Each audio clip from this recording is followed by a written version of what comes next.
Subaru of New Zealand are well known for bringing out limited editions of their various vehicles. And this is the latest one. It's called the WRX AKA, and it's limited to just 10 vehicles across the whole of New Zealand, in fact across the whole of the world, because I believe that the AKA here is only made for New Zealand. It costs the same amount of money as a WRX Premium, which is the entry-level WRX, $59,990. So why is it limited? Why is it desirable? Why would you think about getting an AKA, or why not?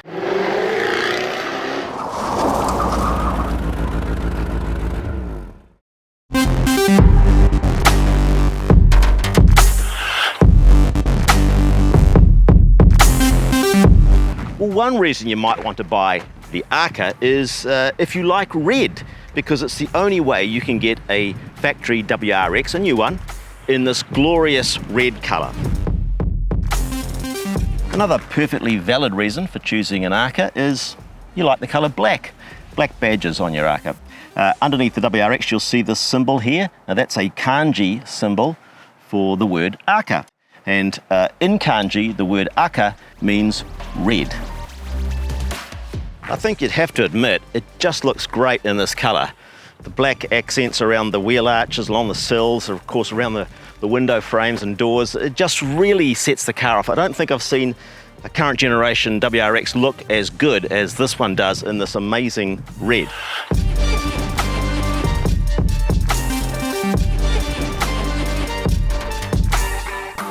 Now, as it's a Subaru WRX, where better to take it for a little drive than in a forest? Nah, relax, I'm not going to take it into a forest. This is a brand new car. In fact, I'm the first press to get access to it. It's only done 100 kilometres and I've done 60 of those. So it's brand new. I'm not going to drive it in the forest. I'm not even going to drive it that fiercely on the road too, because we all know what WRXs drive like, don't we? And this is no different, because mechanically it's largely identical to what you get in every other WRX. And that's a good thing, by the way, a very good thing. Now, as I say, this car costs $59,990, the same price as the WRX Premium. Now, the Premium in New Zealand, funnily enough, is the base model, and it's quite a high base. It comes with leather upholstery, Harman Kardon sound system, sunroof, driver monitoring system, inbuilt satellite navigation, electric front seats, both heated. You know, quite a nice amount of kit for the base model. And then you've got the TS model above that in the WRX range. But this car doesn't have any of that gear. It's a base, so it's a model we don't normally see in New Zealand, which doesn't have the electric seats and the leather upholstery and the sunroof and the Harman Kardon sound system and the inbuilt navigation and the inbuilt driver monitoring system, blah, blah, blah. It doesn't have that fruit. So why on earth would you pay the same amount of money for a lesser spec car? Well, a couple of reasons. Obviously, the first one is the exclusivity. As I said, there's only 10 of these ever going to be made available, and there's 5 autos, 5 manuals. This is an auto and it's car number 6. Now, with your car, you get a little presentation box which has your car keys in there with the number of your car out of the series of 10 next to its VIN number. So you do have an exclusivity factor, but that's not really going to be enough, is it, to sacrifice that other specification. So what do you get in your AKA that you don't get in your WRX Premium? Well, I guess the best way to show you everything is to take you on a little bit of a tour around the AKA. Well, on the outside of the car, you get these gorgeous 18-inch STI alloys, in black, of course. And in beyond those, you might see cross-drilled rotors. Now, funny enough, you only get cross-drilled rotors on all 4 wheels in the auto. On the manuals, you only get them on the front wheels. I don't know why that is, but that's kind of interesting, isn't it? You get what they call a sports mesh grille, which is not the usual grille you get on your WRX. You also get, of course, your very exclusive AKA badge on the rear underneath your black WRX badges. Again, black badges, that's unique. You also get these STI body kit addendums. So you got them on the front, on the sides, down the sills of the car, and also on the rear. Inside the car, you get sports bucket seats. Now, they're not in leather, as I said. They're in a kind of a I don't know, an artificial fabric-y thing. I don't know what it is, but it's not as nice as leather, I'll tell you that. But they are quite comfortable. You also get an STI start-stop button, an STI gear shifter lever, and under the bonnet you get an STI strut brace to tie the two suspension towers together, make it a bit more rigid a platform for when you're really pushing on in your WRX AKA. Now, as I mentioned earlier, this car is largely mechanically identical to the other WRXs in the range, except for the fact that it's got that strut brace and it's got those cross-drilled rotors. But engine, transmission, all the same. So that means you get the flat 4 boxer engine, the 2.4 litre turbocharged boxer. It's direct injection, and it puts out 202 kilowatts of peak power, and it puts out 350 newton meters of peak torque. Now that torque at that 350 newton meter level is available from 2,000 RPM all the way up to 5,200 RPM. So it makes the car very drivable, very tractable. You don't have to go rowing through gears to find power in this vehicle, which is good because in the CVT transmission version that I'm driving, rowing through gears is not that great.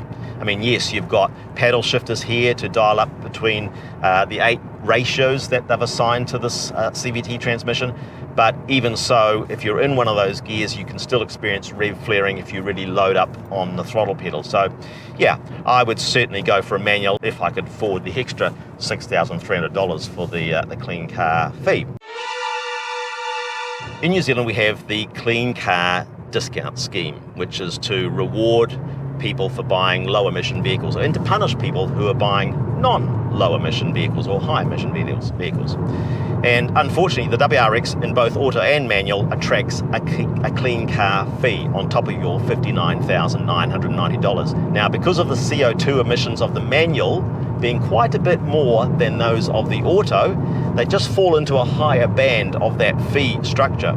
So for your auto WRX, you'll be paying an extra $4,255 in fee, but for a manual WRX, you'd be paying an extra $6,383. So yeah, nearly $6,400 on top of the $59,990 for your car for the manual, and pretty much $4,300 on top of the 60 grand for your auto. So that makes the manual a good amount more expensive than the auto.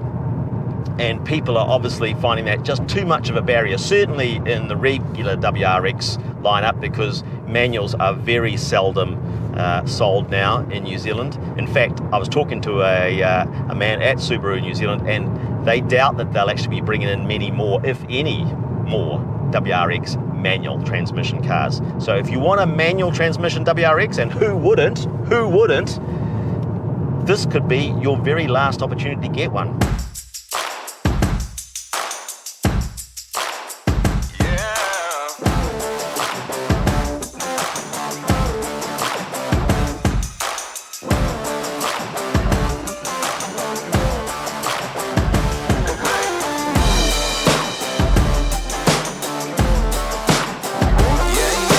So it's the same mechanical specification. It's symmetrical all-wheel drive, of course, and it weighs 1,625 kgs in auto form and 1,556 kgs in manual form. So the auto is about 69 kgs heavier than the manual.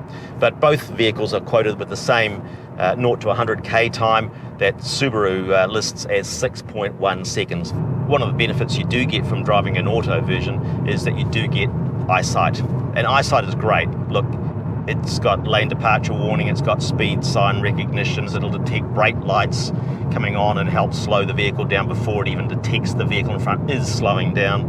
So, you know, it's a very clever system. The other system that the WRX premiums have, which is absent from the AKAs, is the driver recognition system, which monitors the driver, makes sure you're staying attentive to driving, not dozing off, not looking away for too long, and it also helps store some of your car settings like your radio and air conditioning settings, and I think even your seat settings according to the driver profile.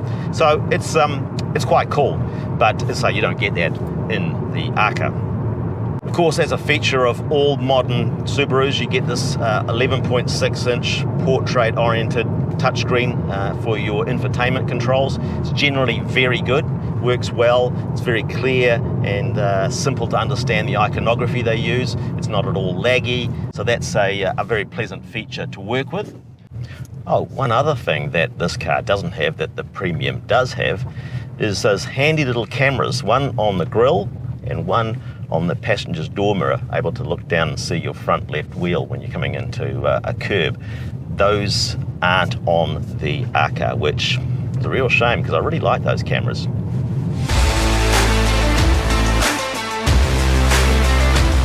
Now, because it's a WRX, it is a fantastic handling car.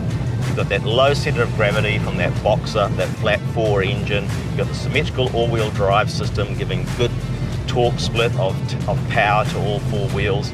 And the car is just a delight to throw around tight, twisty roads particularly. Great feedback through the steering. I can remember driving other WRXs pushing on really hard, and the car just feels so sure-footed, so rewarding, and so responsive to driver inputs, particularly, I've got to say, in manual form. The way it just sits on the road, the way it seems to be drawn up basically for New Zealand. It seems to be the ideal car for this country.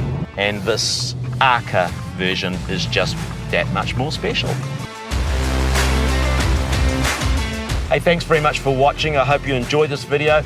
Would really appreciate a like and a subscribe, and happy to respond to comments. What do you think about WRXs? What do you think about the AKA? Is it good value for money? What do you think about the clean car rebate system or the fee system?